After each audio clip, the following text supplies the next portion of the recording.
ঢেঁকি শাকটা ধুয়ে আমি ভালো করে কেটে নিয়েছি দেখো। আর তোমরা তো এখন সবাই চেনো ঢেঁকি শাক।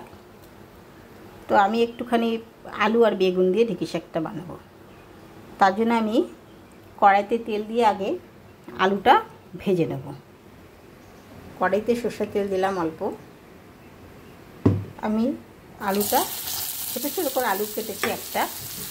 আলুটা আমি এটা ভালো করে ভেজে নেব। আলুটা ভাজা হয়ে গেছে, আমি আলুটা তুলে দেবো এবারে। এবার হাফেরও কম বেগুন আছে, বেগুনটাও আমি ঠিক সেমভাবে ভেজে নেব।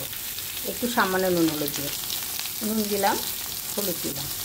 আলু বেগুনটা ভেজে নিয়েছি, কড়াইতে তেল দিয়েছি। এবার দুটো শুকনো লঙ্কা ফোড়ন দেব।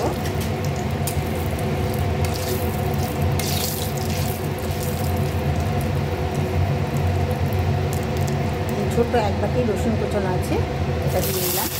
তারপর ছোট্ট বাটি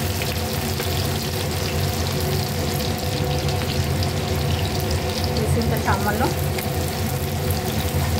ভেজে নেবো। এর ভিতরে পেঁয়াজটা দিয়ে দেবো। এটা ছোট্ট একটা পেঁয়াজ আছে না। ঢেঁকি শাকটা বাছার পরে এই ডাঁটাগুলো দেখো সব বাদ দিতে হচ্ছে আমাকে। এই ডাঁটাগুলো কেউ খায় না, অনেকে এটা কুচিয়ে কেটে নেয়, কিন্তু আমি শুধু শাকটাই নিই। পেঁয়াজ রসুনটা আমার ভাজা হয়ে এসেছে, আর একটু যেহেতু লাল হবে সামান্য আরও ভাজবো। এবার আমি শাকটা দিয়ে দেবো।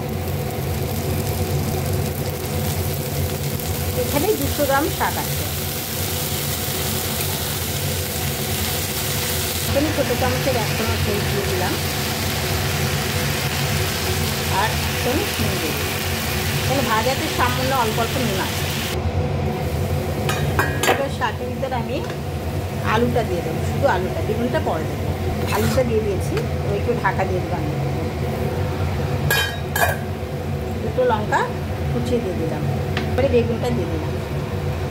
এখানে সামান্য চিনি অ্যাড করলাম, কারণ শাক তো একটু চিনি দিলে টেস্ট লাগে খুব ভালো। দুর্দান্ত স্বাদের এই শাকটা হয় ভাজা, খেতে এত ভালো লাগে মানে বিশ্বাস করবে না। এইভাবে শাক বাড়িতে গেলে খেয়ে দেখো, ঢেঁকি শাকে যে এত টেস্ট কল্পনা করতে পারবে না। আমার শাকটা ভাজা হয়ে গেছে, আমি তোমাদের পরিবেশন করে দেখাচ্ছি। আমি ঢেঁকি শাকটা ভাজা হয়ে গেছে আমার। তো আমি এটা বেগুন আর আলু দিয়ে করেছি। আর এই ঢেঁকি শাক ভাজাটা তো খেতে খুবই ভালো লাগে। যদি তোমাদের ভালো লাগে লাইক করো, কমেন্ট করো, সাবস্ক্রাইব করো। থ্যাংক ইউ, ধন্যবাদ।